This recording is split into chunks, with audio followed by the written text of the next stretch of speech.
Hi, hello everyone. Welcome again to my channel.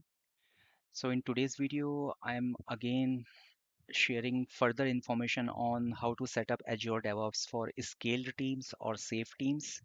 So we learned in the last video how we can start, how we can define the new teams, how we can configure the Azure uh, for multiple scaled teams, how to set it up, different sprints and the PI using the Azure DevOps. So this is in continuation of, so I am sharing the same project, the scale teams, which we have set up in the Azure DevOps.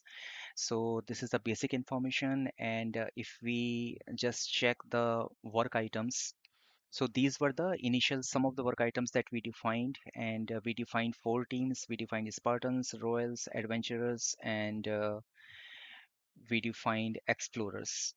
Okay, so the idea was like, I mean, if there are multiple teams who are using the Azure DevOps, how they can view the work items which are relevant or which are assigned to their teams only.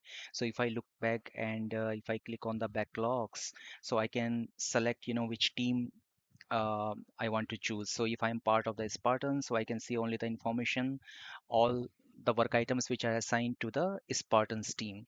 So how we achieved it is we did the initial setup and then we defined the corresponding areas. So if I click on this particular user story, so this is assigned to the Spartans. So this is the area path which we have defined for this particular team.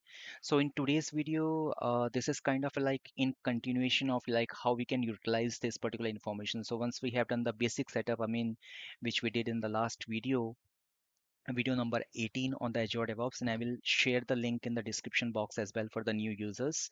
So, I mean, what we can do is if I go to the overview and open the dashboard in a new tab. So what Azure does is like it gives you the dashboard for each of the team. So like we can see, there is some information if I browse all the dashboards, right? So we had the four teams, so it by default it has created a kind of like initial dashboard for each of the team. We have one for the adventurers, one for explorers, royals, and then one we can utilize where we want to see some common information about all the teams, and one for the Spartans. So we are using Spartans dashboard. So if I click on the overview and I can make it as a favorite, so that next time if I come, I need not to browse, it will come in my favorite list.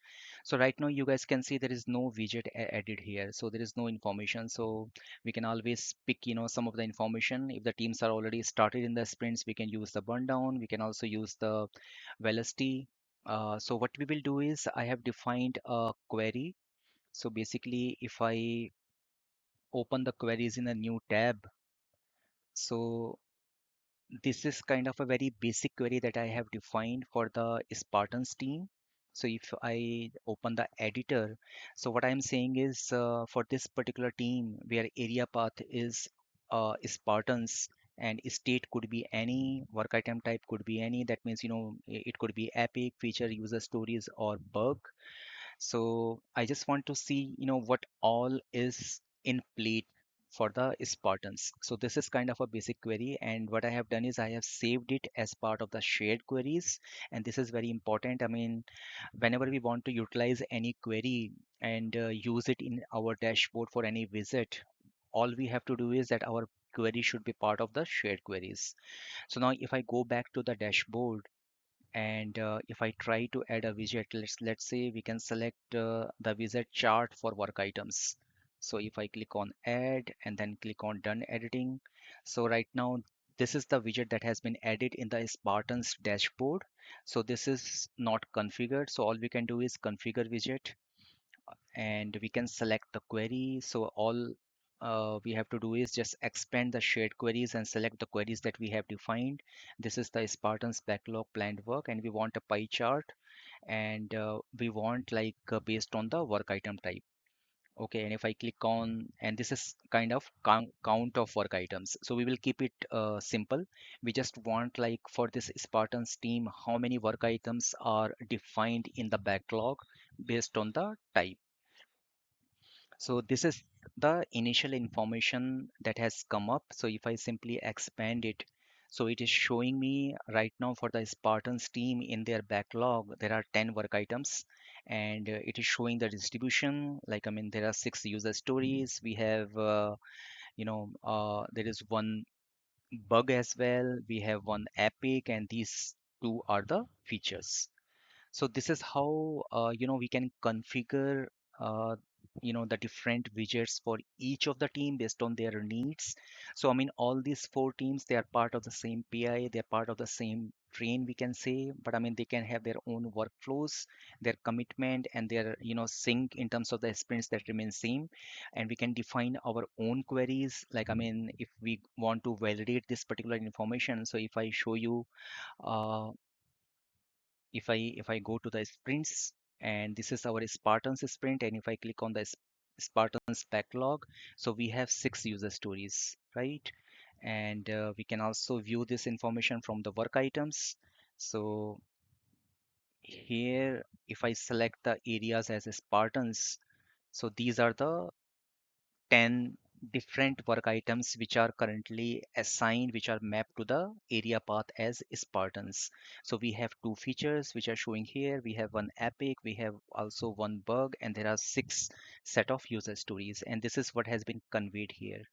So, I mean, all I wanted to show was, I mean, once we did the initial basic setup of the scale teams in Azure in the last video that we started this series.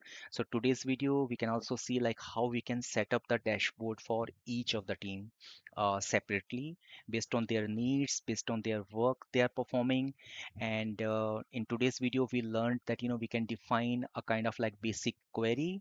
Like this was a very, very basic query that, what is the work item type? So we are saying, okay, give us any work item type, give us any state. We all want is the Spartans area path.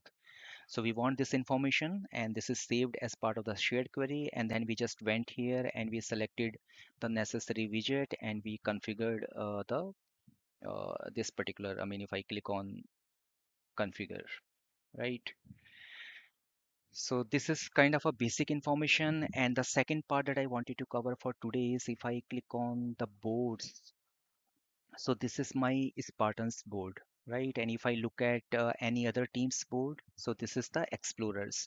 So this is kind of the default board which has come. I mean, it consists of 4 columns like new, active, resolved, and the closed. If I show you the column for Royals, this also looks the same. So what I did was, I mean, based on each of the team needs and their workflow, this can be configured. Like, I mean, I have introduced a QA test here. So what I did was I click on the settings, and if I look at the columns, so let's say I just want to rename this particular result as dev done.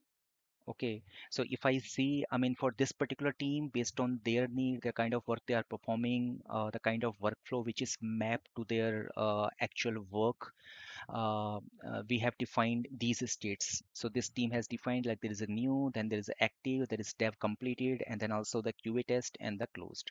So this does not impact the workflow of other teams. So other teams, if I look at Explorers, they are still using the default one. If I look at the Royals, they're also using still the default one. They haven't configured.